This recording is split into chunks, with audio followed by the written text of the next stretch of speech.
Assessment nyo po, siguro isama na natin yung day 1 hanggang sa kasalukuyan po dito po sa impeachment trial laban po kay Vice President Sara Duterte.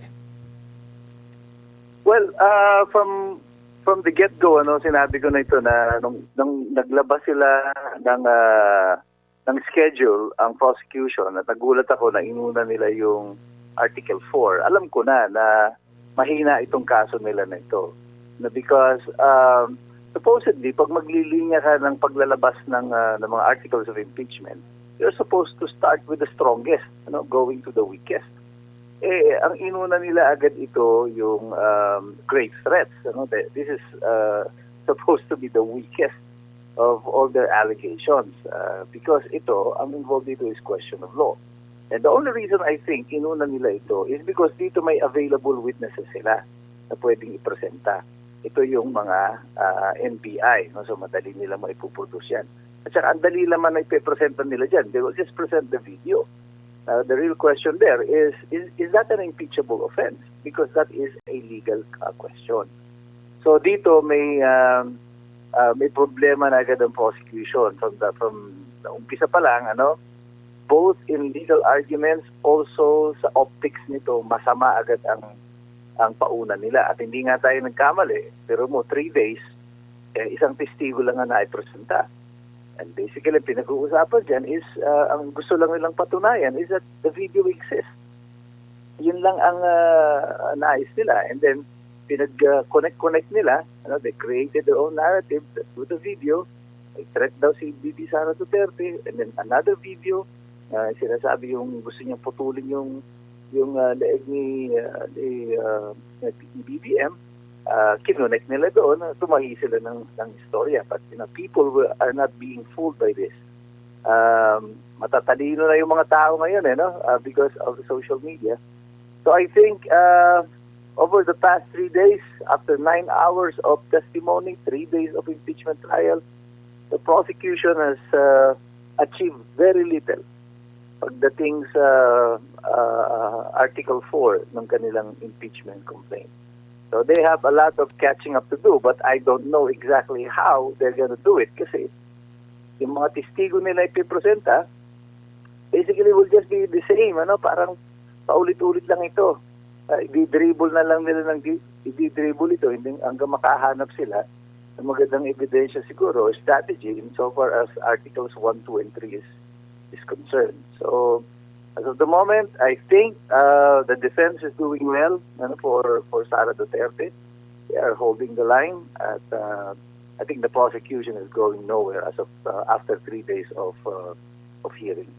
Opo, sa tingin niyo po, attorney, nakatulong din yung naging pahayag o pagtatanong ni Senator Risa Hontiveros kahapon, lalo na sa panig ng depensa, though marami talagang doon na dapat ma-strike out agad yon, kasi parang yung pang-ending na yun na pag-de-decision na nila.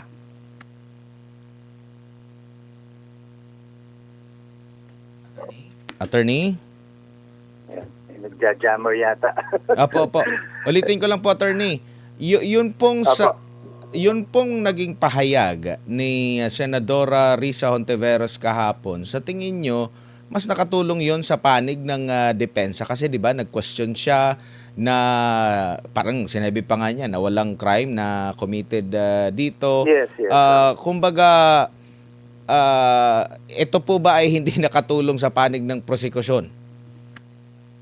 Hindi talaga siya nakatulong. Although I think ang intention niya doon is to create a narrative at bigyan ng oportunidad ang prosecution na ilatag pa ng mas malinaw bakit yung Article 4 ay merong impeachable offense committed doon sa Article 4. But I think she obtained the opposite. Doon sa kanyang deklarasyon kasi siya na nagsasabi na wala namang impeachable offense dito sa Article 4 so far.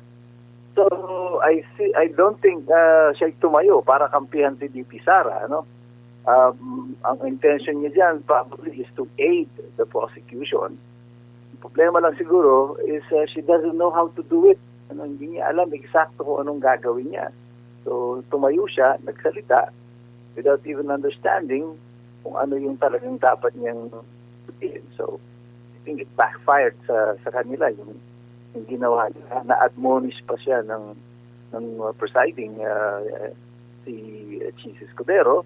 Siyempre, nag-object pa yung mga ibang senador, na-highlight tuloy yung kamalian ng kanyang ginagawa. Buti pa hindi na lang siya nagsalita. Baka mas nagpabor pa sa posisyon ng prosecution niya. Opo, baka nasanay lang po during sa mga Senate committee hearing. Pero dito po sa isyong ito, needed pa ba na sa tingin nyo po na i-ere ang 2 oras na yung full video mismo or maglabas na lang yung depensa ng mga bahagi pa ng video kung saan pwedeng ma-establish yung konteksto kung bakit na banggit na bigkas yun ng pangalawang Pangulo po, Attorney? O pwede yun, Kaya lang, dahil nga ang ginawa nilang exhibit dito is the entirety of the video, may katwiran ang depensa na dapat panurin yung entire video because dito mo makukuha yung context kung saan kinuha itong splice portion ng mga mahigit 1 minuto na out of the 2 hours na video, bakit ito lang ang kinuha mo na hindi naintindihan kung saan nanggaling yung statement at para maintindihan din ng mga makikinig kung meron ba talagang intention to commit o manakot yung great threat na sinasabi. That is an option for the defense and the prosecution cannot deny that because sila ang nag-offer nitong ebidensya na ito.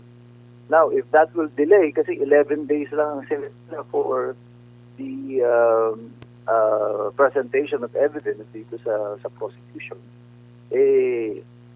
problema nila yon. But I think the defense has that option. Pero pwede rin naman nilang gawin nila of expediency, mag-splice din sila. Pero parang mahirap nga naman yung gawin if you're talking about the entire context of the press conference. At yun ang gusto nilang patunayan. Doon sa konteksto, pag tinignan mo, wala naman talagang great threats na ginawa si Bibi Sara.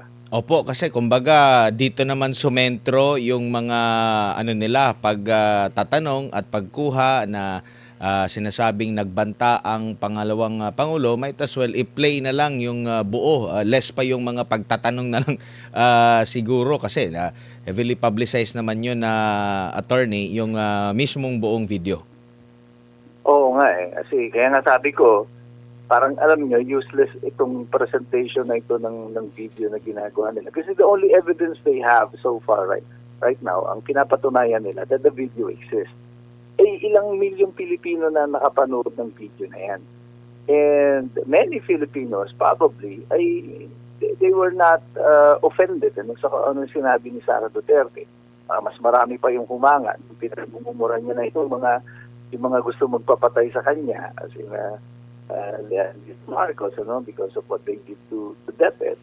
So, insofar as itong apihan sa bar of public opinion, kasi sabi ko nga, alam yung trial na ito, 2 korte ito na pinagpipresentahan nila ng ebidensya. Isa, yung sa Senado.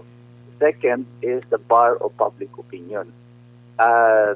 Dito po sa 2 na ito na korte, both in the Senate and the bar of public opinion, right now, I think the prosecution is losing. Yung presentation of this video does nothing to discredit the Vice President. Kasi halos lahat ng Pilipino napanood na yung video na yan. Oo nga po. No one, wala namang naiinis sa VP natin kay VP dahil sa ginawa niya yung video na yun. Actually, the opposite is actually happening. Kasi yung mga hindi nagmumura, natutuwa tayo, may tagamura tayo, di ba?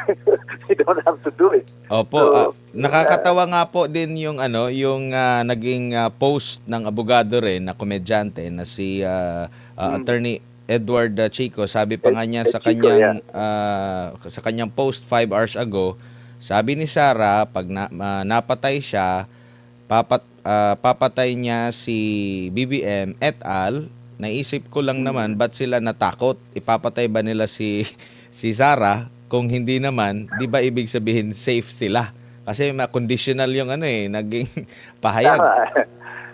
Kaya nga yan ang pinag-uusapan ngayon. Meron pang grave threats kung may condition. Diba? So, under the definition niya sa revised penal code, hindi mo pwedeng magkaroon ng kondisyon yung pananakot. Pag pinatay mo ako, papatayin kita. Paano ka papatayin ng patay na? Diba? it's impossible to happen.